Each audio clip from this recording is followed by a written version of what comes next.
Hello my friends, मैं आप लोगों की होस्ट ऐना। मैं अपने चैनल में आप सबको वेलकम करती हूँ। मेरे चैनल में जो भी नए हैं सब्सक्राइब कीजिए, बेल आइकन बटन ज़रूर से ज़रूर प्रेस कीजिए। मेरी स्टोरीज़ को ज़्यादा से ज़्यादा शेयर करें एंड लाइक करें। आज की जो स्टोरी सेंडर है इनका नाम है दीप फ्रॉम बांग्लादेश। मेरा नाम दीप है। मैं बांग्लादेश में ही रहता हूँ। पहले हमारी ज़िंदगी बहुत अच्छी हुआ करती थी। मेरे फादर, मैं, मेरी छोटी बहन और मेरे मदर, हम चारों रहा करते थे। एक बार ऐसा हुआ कि हमारी ज़िंदगी ही जैसे बदल गई। मेरे फादर को जॉब चेंज करना था तो वो जॉब चेंज कर लिए, लेकिन हम लोग गांव में शिफ्ट हो गए।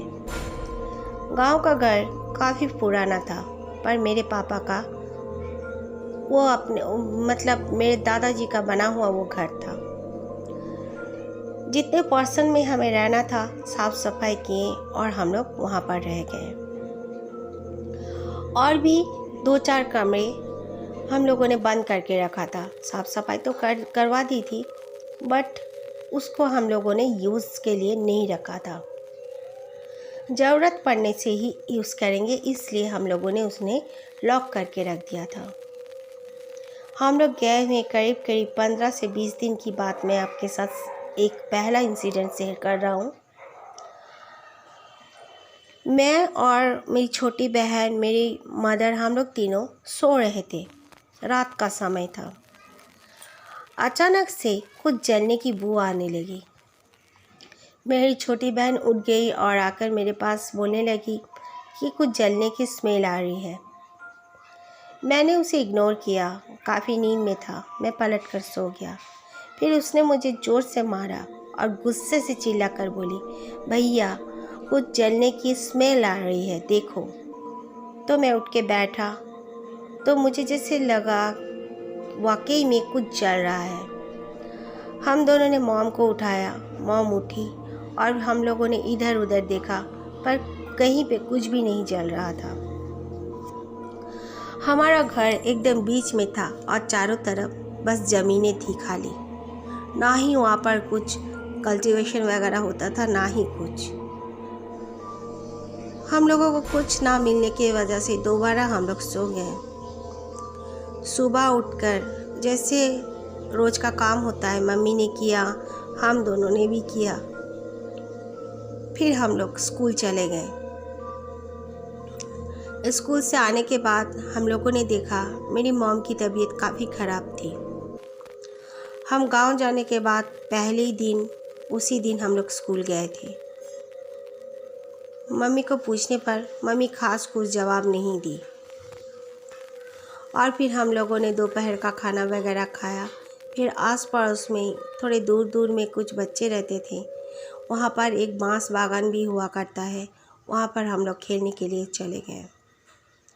शाम हुई, हम लोग घर आ गए। आने के बाद मॉम हमारी जैसे कुछ डरी डरी से नज़र आ रही थी। हमें वहाँ पर कम से कम 1-1.5 साल बिताना था। उसके बाद मेरे फादर सारे ज़मीनें और वो घर सब बेचकर हम लोग को ले जाने वाले थे। मेरी मॉम की दिन पर दिन हालत जैसे ख़राब होने लगी। फिर एक रात हम लोग टीवी देख रहे थे। अचानक से जैसे लगा हमारे जो बेडरूम में हम लोग सोते थे, जिस रूम में, उस रूम में जैसे किसी ने बहुत ज़ोर से चीखा। हम लोग दौड़ कर देखने गए, लेकिन कुछ नहीं था। हम लोगों ने सोचा शायद बाहर से आवाज़ आई होगी। फिर मॉम ने कहा सब कोई सो जाओ, कल सुबह स्कूल भी जाना है। फिर हम लोग सो गए। सोने के बाद मैं देखता हूँ अचानक से मैं साइड में सोया करता था, एक दूसरे बेड में, और मॉम और छोटी बहन एक बेड में। मैं पलट कर देखता हूँ कि मेरी मॉम नीचे सोई हुई है और पेट के बल नीचे सोई हुई थी। मैंने मॉम को उठाया और मैंने कहा, मॉम आप नीचे क्यों सो रही हो? और ठंड का भी मौसम था, गांव का काफ़ी ठंड पड़ी हुई थी। मॉम ने मेरे ओर देखा और मुस्कुराते हुए कहा, मुझे नीचे ही सोए रहने दे, मुझे अच्छा लग रहा है।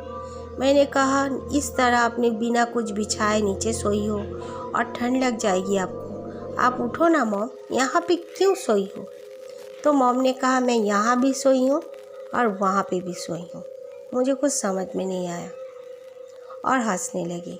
मैंने जब बेड का ओर देखा तो मैंने देखा मॉम और मेरी सिस्टर दोनों सुकून से सो रहे थे। फिर नीचे की तरफ देखा तो और कोई नहीं था। मैं काफ़ी डर गया। मैंने मॉम को चिल्लाया, मॉम उठी। मैंने मॉम को बताया। मॉम ने कहा, तुम भी हमारे बेड में आ जाओ। मुझे नींद तो नहीं आई। फिर सुबह मॉम ने बताया कि मॉम दोपहर के समय में जब काम कर रही थी, हम दोनों स्कूल गए हुए थे। मॉम के पीछे मॉम ने देखा एक बूढ़ी औरत खड़ी है और मॉम के कान में उसने फूंक मारी। मॉम ये देखकर काफ़ी डर गई थी और मॉम को लगा था मॉम कुछ वक्त के लिए जैसे बेहोश भी हो गई थी, लेकिन मॉम को कुछ समझ में नहीं आया था। ये सब इंसिडेंट होने के बाद मॉम बिल्कुल उस घर में और रहना नहीं चाहती थी। दूसरे ही गांव में हमारे नाना नानी का भी घर हुआ करता था, लेकिन वो घर ज़मीनें सारी हमें बेचनी थी, इसीलिए हमें वहाँ पर स्टे करना ही था। फिर एक रात हमारा जो बेडरूम था उसका दरवाज़ा नॉक होने लगा।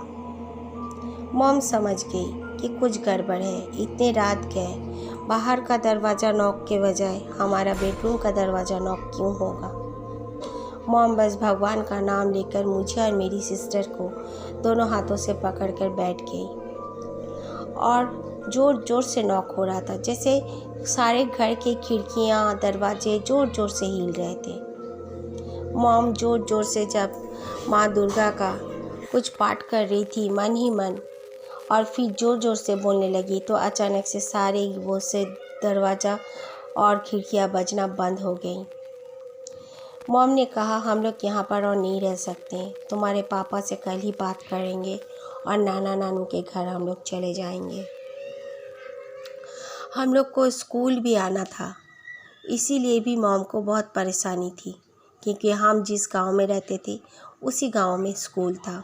नाना नानू के गांव में स्कूल काफ़ी दूर से जाना पड़ता था। हमें कुछ समझ नहीं आ रही थी कि हम करें तो क्या करें। फिर मॉम ने सामने से एक बाबा जी को बुलाया।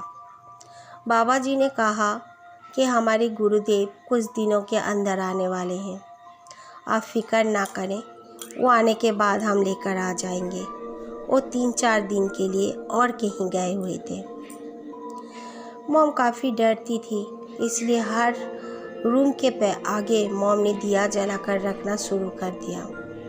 रात को हम सोते, लेकिन सोने के बाद जैसे लगता था कोई स्टिक लेके चल रहा है।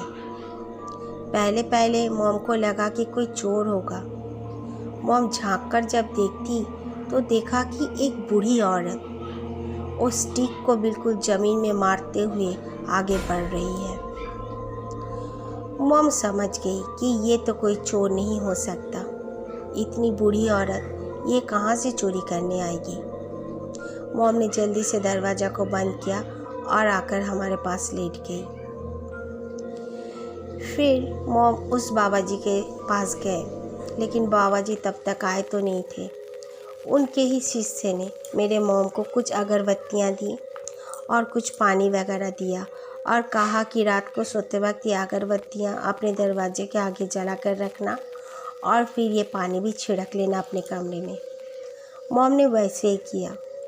हमारा दरवाज़ा तो नॉक होना बंद हो गया, लेकिन स्टिक का आवाज़ आना और वो बूढ़ी औरत का खांसना, वो सब आवाज़ें फिर भी आ रही थी। फिर 3 दिन बाद वो बाबा जी आए। आकर उन्होंने चेक किया। उसके बाद उन्होंने कहा कि यहाँ पर एक बूढ़ी चुड़ैल रहती है, ये घर बहुत साल से तुम लोगों ने छोड़ के चले गए, इसीलिए यहाँ पर एक बूढ़ी चुड़ैल का बसेरा हो गया है। और यही नहीं, वो मेरे मॉम को भी अपने काबू में करना चाहती थी, इसीलिए मेरी मॉम का तबीयत बिल्कुल ख़राब रहने लगी थी। मॉम को भी उन्होंने झाड़ फूँक किया, हम दोनों को भी उन्होंने किया और ताबीज़ वगैरह दे दिया, और हमारे जितने पोर्शन में यूजेबल थे वहाँ पे कील वगैरह ठोक दिए और कहा कि इस घर को पूरी तरह गिरा दो उसके बाद ही वो यहाँ से जाएगी। ये घर रहते हुए वो कभी यहाँ से नहीं जाएगी, मैं उसे भगा नहीं सकता, बोलकर बाबा जी चले गए। मॉम ने उसी दिन नाना नानी को फ़ोन करके बुलाया और हम लोग उनके घर रहने के लिए चले गए। और फिर हमारा जब वक्त आया, मेरे फादर ने ज़मीन वगैरह सब बेच दिया और वो घर को भी गिरा दिया, और गिराकर जैसे ज़मीनें थी उसी तरह बिल्कुल प्लेन ज़मीन के तौर पर उसे भी बेच दिया। और दोबारा हम लोग वो हमारे उस गांव में कभी नहीं गए। हाँ, नाना नानी के घर हम लोग हर साल जाते हैं।